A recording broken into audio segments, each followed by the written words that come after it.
Hello दोस्तों। आज हम लोग थेल्स प्रमेय को लिखेंगे और उसको सिद्ध करेंगे। थेल्स प्रमेय को हम आपको इतना आसान वे में बताएंगे कि आप इस वीडियो को देखने के बाद बहुत अच्छे से इसे कर पाएंगे और कभी नहीं भूलेंगे। चलिए हम लोग वीडियो को आगे तक देखते हैं। अगर आप पूरा वीडियो देखेंगे ना तो थेल्स प्रमेय को आप बहुत आसानी से दिमाग में रख सकते हैं और आप इसे कभी नहीं भूलेंगे आज के बाद। चलिए हम लोग इसको स्टार्ट करते हैं। सबसे पहले थेल्स प्रमेय क्या होता है उसको हम लोग देख लेते हैं। तो चलिए हम लोग उसको देखते हैं। ये हमारा हो गया प्रमेय। क्या है? थेल्स का ये प्रमेय है। थेल्स उन्होंने क्या कहा था कि जब किसी त्रिभुज के कि ये एक त्रिभुज है ए बी सी के एक भुजा के समांतर, किसी भी एक भुजा के समांतर, मान लीजिए हमने बी सी इसके समांतर डी ई एक रेखा खींच दिया।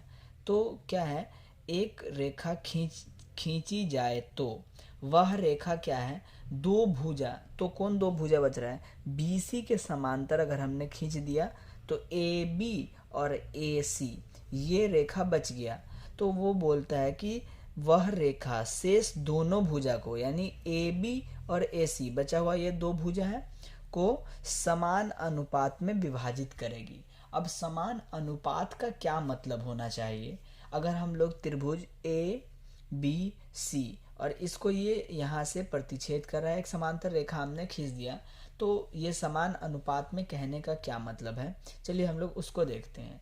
तो समान अनुपात का मतलब ये कि AD के बट्टे में BD, AD के बट्टे में BD, और वो बराबर होना चाहिए AE के बट्टे में EC, AE के बट्टे में EC।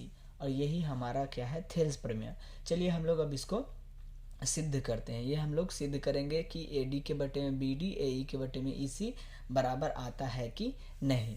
उससे पहले आपको क्या करना है, अगर आप चैनल पे नए हैं तो चैनल को ज़रूर से सब्सक्राइब कर ले, ताकि जैसे ही हम कोई वीडियो डालें तो आप उन्हें आराम से देख पाओ। चलिए हम लोग इस वीडियो को आगे बढ़ाते हुए अब हम लोग सबसे पहले क्या करेंगे कि हमने जो ये त्रिभुज बनाया है कुछ इसके बारे में लिख लेते हैं। तो त्रिभुज हमने क्या बनाया है, ABC। तो लिखेंगे माना ABC एक त्रिभुज है। हमने त्रिभुज बनाया है तो उसको मानना पड़ेगा। तो हमने मान लिया, सिद्ध करने के लिए आपको मानना पड़ेगा ना कि ये एक त्रिभुज है। तो माना ABC एक त्रिभुज है, ठीक है। उसके बाद क्या है, जिसमें हम लोग BC के समांतर DE एक रेखा खींचा हुआ है। तो लिख लेंगे जिसमें BC के समांतर DE,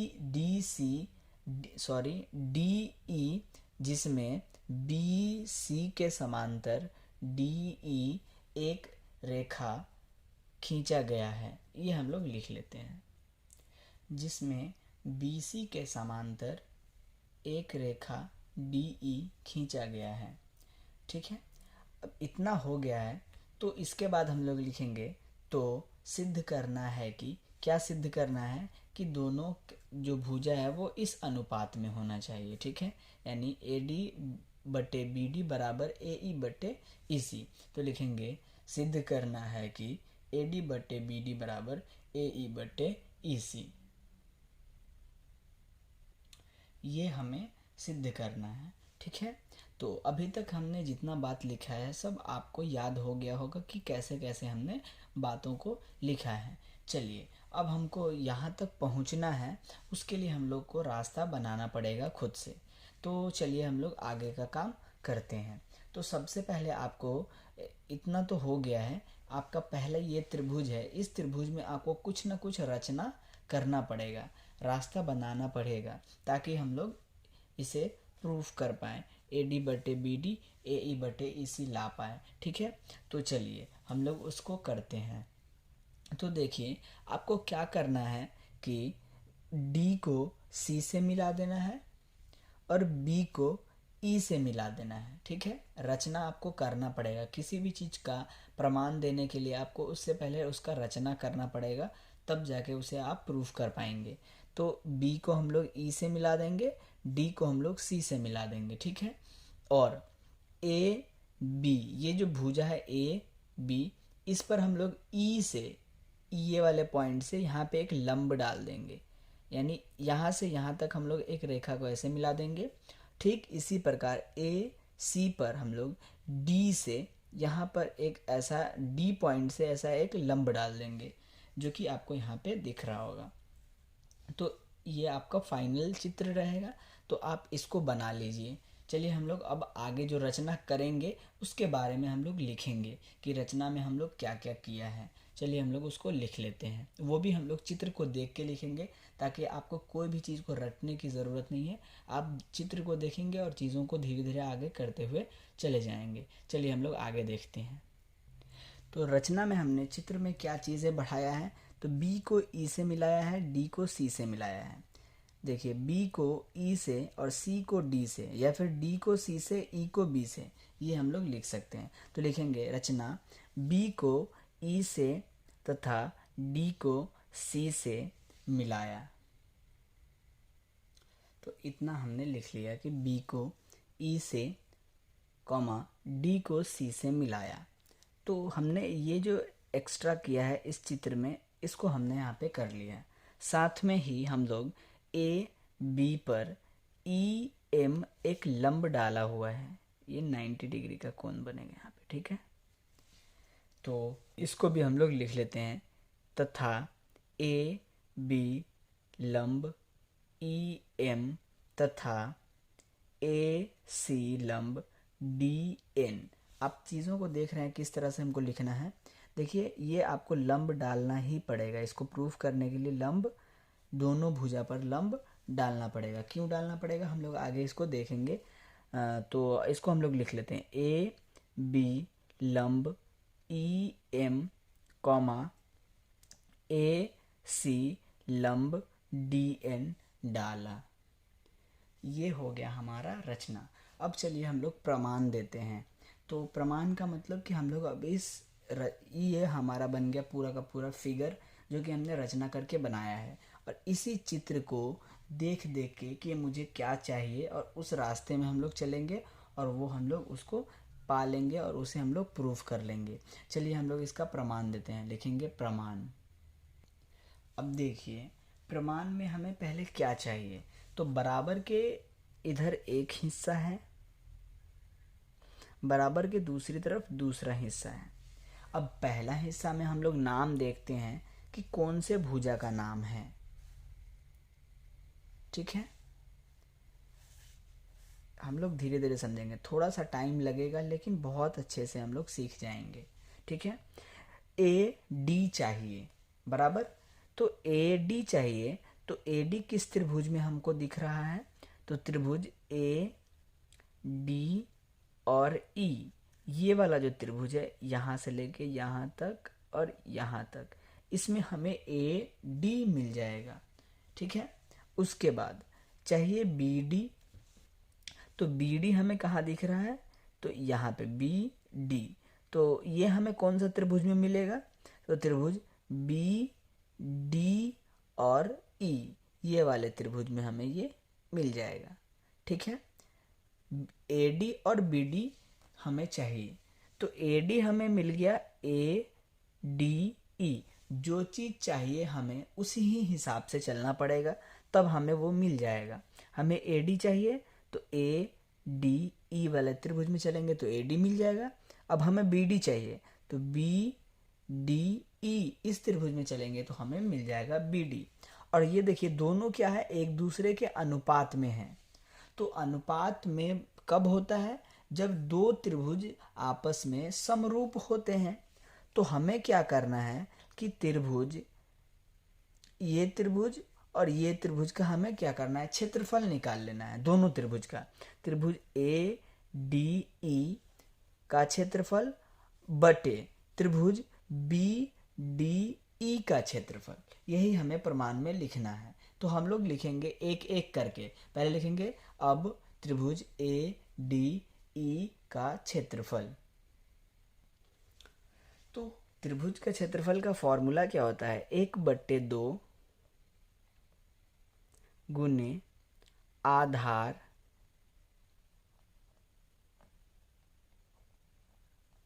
गुने ऊंचाई।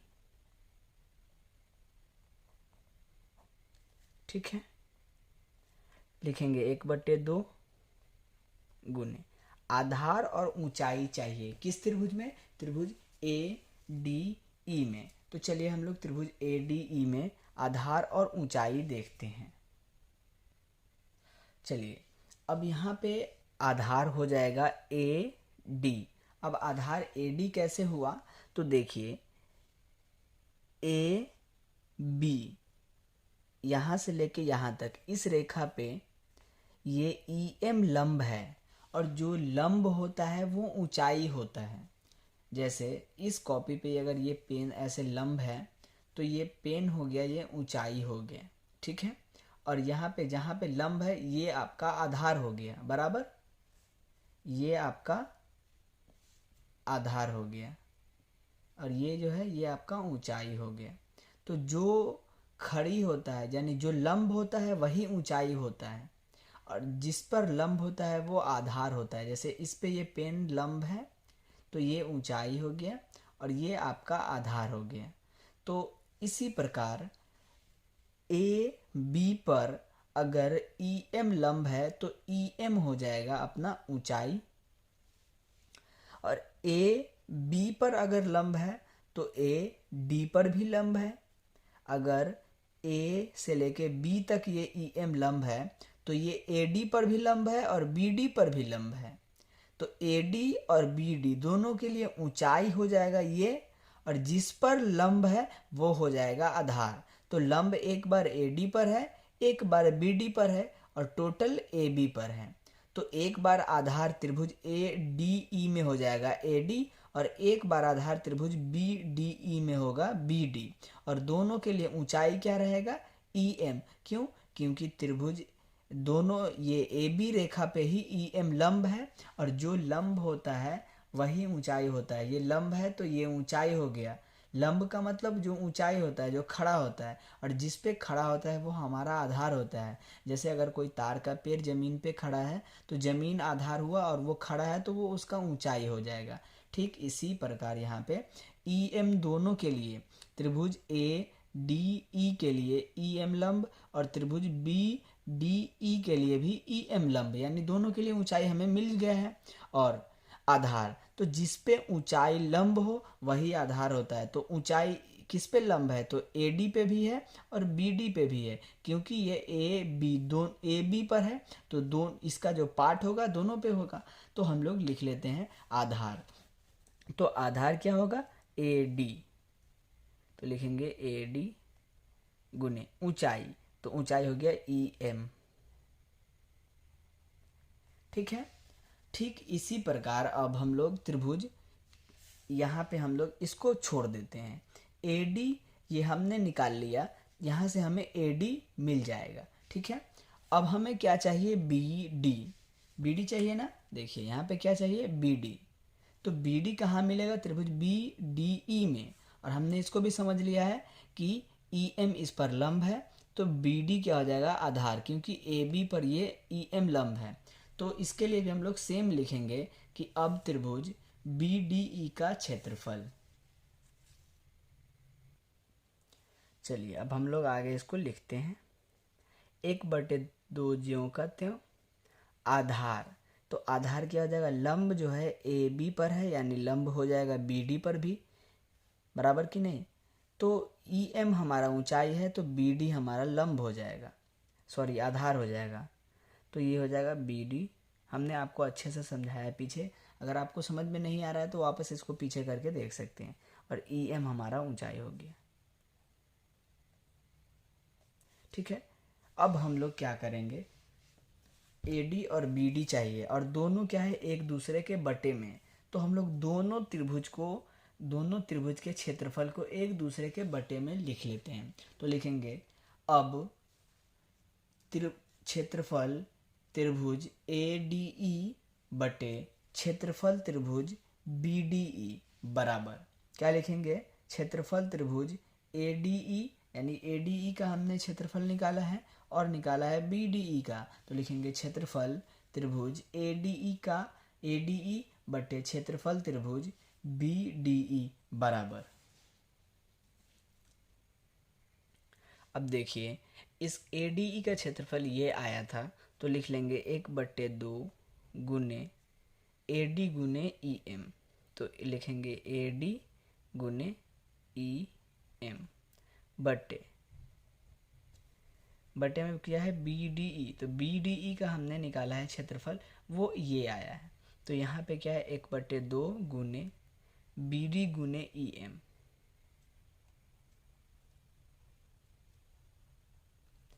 अब यहाँ से 1/2 ऊपर भी है, 1/2 नीचे भी है, कट जाएगा। तो ये तो हो गया अपना कैंसिल, ये हो गया कैंसिल। EM ऊपर है, EM नीचे है, तो ये हो जाएगा कैंसिल। तो यहाँ से बचेगा क्या, AD बटे BD। इसको हम लोग बना लेते हैं समीकरण 1। अब जिस प्रकार हमें AD बटे BD मिला, ठीक उसी प्रकार हमें AE बटे EC लाना है। लेकिन हम लोग अब इतना कैलकुलेशन नहीं करेंगे, हम लोग इसको ठीक इसी प्रकार करके लिख लेंगे। जिस प्रकार त्रिभुज ADE में चलने से AD मिल गया, ठीक उसी प्रकार अगर हम लोग त्रिभुज AED में चलेंगे तो हमें मिल जाएगा AE। ठीक उसी प्रकार अगर हम लोग BDE में चले तो BD मिला, तो अगर हम लोग CED में चलेंगे तो हमें EC मिल जाएगा। तो हम लोग लिखेंगे ठीक इसी प्रकार त्रिभुज ADE का क्षेत्रफल बटे त्रिभुज CED का क्षेत्रफल। तो हम लोग इसका कैलकुलेशन करेंगे तो फाइनली मुझे AE और EC मिल जाएगा। AE बटे EC, और इसको हम लोग बना लेंगे समीकरण 2। देखिए ऐसा इसलिए हमने डायरेक्ट लिख दिया क्योंकि हमने जब ADE वाला किया था तो AD मिला, तो ठीक उसी प्रकार अगर हम लोग AED करेंगे तो AE मिल जाएगा। जिस प्रकार हमने BDE का क्षेत्रफल निकाला तो हमें BD मिल गया था, उसी प्रकार अगर हम लोग CED का क्षेत्रफल निकालेंगे तो हमें EC मिल जाएगा। इसीलिए हम लोग डायरेक्ट कैलकुलेशन नहीं किए और डायरेक्ट इसी प्रकार करके हम लोग लिख दिए कि इसका और इसका अनुपात AE बटे EC आएगा। ठीक है, उसके बाद ये हमारा समीकरण 1 और समीकरण 2 हो गया है। अब हम लोग इसको आगे लिख सकते हैं। अब देखिए, अब हम लोग यहाँ पे देखते हैं दो त्रिभुज। एक तो ये जो त्रिभुज BC और DC के अंदर बना हुआ है, त्रिभुज BED, और त्रिभुज DCE, यानी ये वाला त्रिभुज और ये वाला त्रिभुज,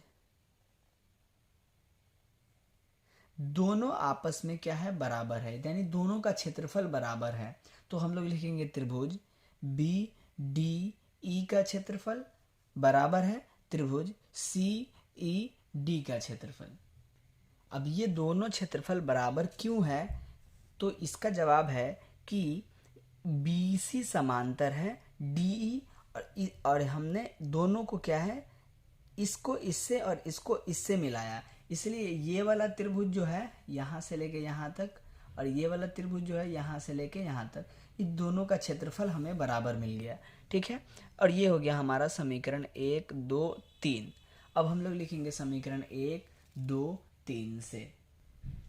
तो देखिए, समीकरण 1 में आया था AD बटे BD, समीकरण 2 में आया AE बटे EC, और समीकरण 3 में है कि दोनों का क्षेत्रफल बराबर है। तो ये जब क्षेत्रफल बराबर है तो ये अनुपात भी क्या हो जाएगा, बराबर हो जाएगा। यानी दोनों अनुपात को हम लोग लिख सकते हैं बराबर के फॉर्म में, यानी AD बटे BD। दोनों का क्षेत्रफल बराबर है तो दोनों का अनुपात भी क्या होगा, बराबर होगा। तो दोनों के अनुपात को बस हम लोग बराबर लिख लेते हैं, AE बटे EC। और यही हमें क्या करना था, प्रूफ करना था कि यही हमारा है कि अगर किसी त्रिभुज के समांतर, किसी एक भुजा के समांतर एक रेखा खींची जाए तो वह रेखा दोनों शेष भुजा को समान अनुपात में विभाजित करती है। और यही थेल्स प्रमेय है। 20 मिनट का टाइम हमने दिया है और बहुत अच्छे से समझाया, हर स्टेप को बहुत अंदर तक जाके समझाया, ताकि ये 20 मिनट के बाद आप कभी भी थेल्स प्रमेय को नहीं भूलेंगे। अगर आपने वीडियो को पूरा देखा होगा तो आशा करते हैं कि आपको थेल्स प्रमेय आज के बाद कभी दिक्कत नहीं करेगा। तो चलिए, अगर वीडियो पसंद आया होगा तो वीडियो को जरूर से लाइक करें। अगर चैनल पे नए हैं तो ऐसे ही टॉपिक्स को पढ़ने के लिए चैनल को जरूर से सब्सक्राइब करें। मिलते हैं अगले वीडियो में, तब तक के लिए धन्यवाद।